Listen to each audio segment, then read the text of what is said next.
I hope you had a great weekend. I hope you enjoyed the 4th of July on Friday.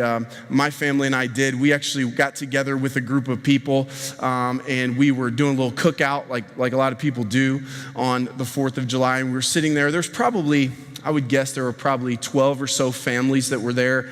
And pretty much everybody had little kids. And so we're sitting, it's pretty much the safest environment you can imagine. We had the road blocked off. We had there were no creepers walking around. Everybody looked fairly normal. There was nothing super dangerous going on.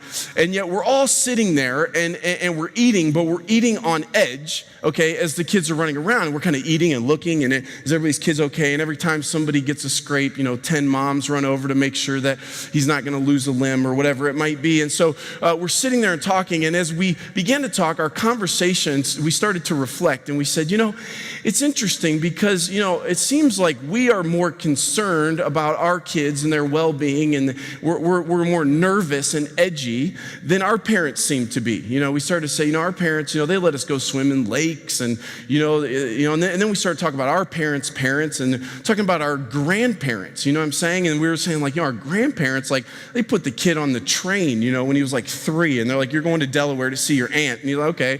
And it was just like, wow. And then we started to say, talk about how every generation seems to get a little more uptight. Every generation gets a little more protective and a little more nervous. And as we talked about that, I literally started to worry for my grandkids. My kids are 5 and 2, but someday I can't imagine what my grandkids are. I mean, they're going to wear, bike helmets to the breakfast table. You know what I'm saying? I'm like, what is going to happen? What is going on? I started to worry for them. And, it's like every time my 5-year-old daughter says her ABCs, we go get ice cream.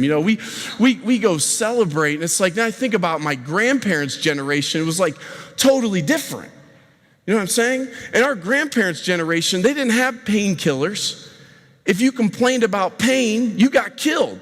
You know what I'm saying? They didn't have ibuprofen. Are you kidding me? They ate nails for breakfast. They ate bacteria, for breakfast. I mean, when my daughter's 5, when she looks like she's going to sneeze, we call her off of school. When my grandpa was 5, he built the family outhouse. I mean, it's like, what is going on? I mean, let's be honest. We are so protective of our kids, and we put them in these bubbles and everything. And it's like, your grandpa had a wolf for a pet. I mean, the thing slept at the foot of the bed every night. I mean, he swam to school through shark-infested waters. Okay. That scar on his forearm, he didn't fall out of an apple tree. He just told you that. He was bit by a shark on his way to kindergarten. You know what I mean? I mean, it's a totally different generation. I mean, it's amazing. And we look back and we see, and our grandparents, I mean, they're nice, they're kind to us, and they act supportive and everything. But when they get in the car after family functions, grandma looks at grandpa and she's like, if somebody would just hit these kids with a 2x4, they'd straighten up, they'd start acting right. When did we stop hitting kids with bricks? It was in the 80s. In the 80s, that's when things went bad. That's when hell broke loose. You know what I'm saying? I mean, they look at each other like, what's wrong? What's wrong with this generation? You're like, no, you don't know my grandma. She's so sweet. Your sweet grandma has fantasized about washing your kid's mouth out with rat poison. Trust me when I tell you, I mean, it's something totally different. We dream about, going on a tour in Europe and vacation. Your grandpa took a vacation in Europe. He went to Normandy. He spent a little time on the beach, okay? It's a different generation. And here's the deal is our grandparents' generation learned something.